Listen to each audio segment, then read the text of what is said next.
зборуваат за реформи, за иднина, за подобар живот, но додека тие зборуваат, младите пакуваат куфери. И знаеме зошто. Младите не бегаат од својата земја. Тие бегаат од безнадежноста што им ја создава оние што ја водат. Би рекла јас.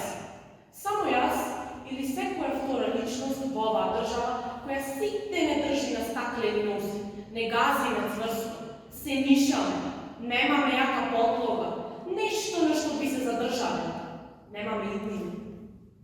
Велат дека младите се разселени и не сакаат да работат. Лажат. Проблемот не се младите, проблемот е системот. Систем што го гледа твоето презиме пред да го погледне твоето знаење. Ако не верувате, погледнете наоколу. Кој се добива работа, кој се добива тендери, кој се живее во луксус дека народот едва и врзува крај со крај? Колку од вас вечера се легуваат со грижи? Дали ќе ги нахраните вашите деца? Дали ќе ги спратите во училиште или на аеродром?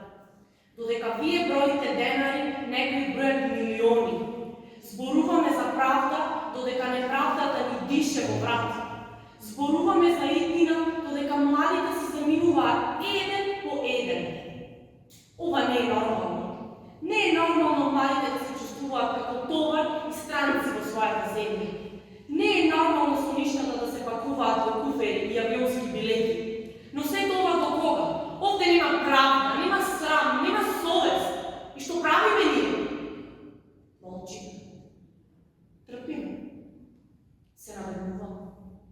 Тие што ни ветуваа иднина, ни дадоа очи. Тие што изборуваа за правда, не оставија во неправда. И што е следно? Ке добиеме ли можност да ја ствариме својата иднина тука? Секако дека не. Ке добиеме врата в лице. Живееме во систем кој не наградува труд, туку познанство. Во систем каде што со ништата не се остваруваат, тие се крадат. Еден ден ќе имате се, и нови джипови, нови фирми, се, но ќе немате млади луѓе што ќе сакаат да ви ја водат државата. Следниот што ќе си замине може да биде твојот брат, сестра, твојот најдобар другар, или може би толку ти.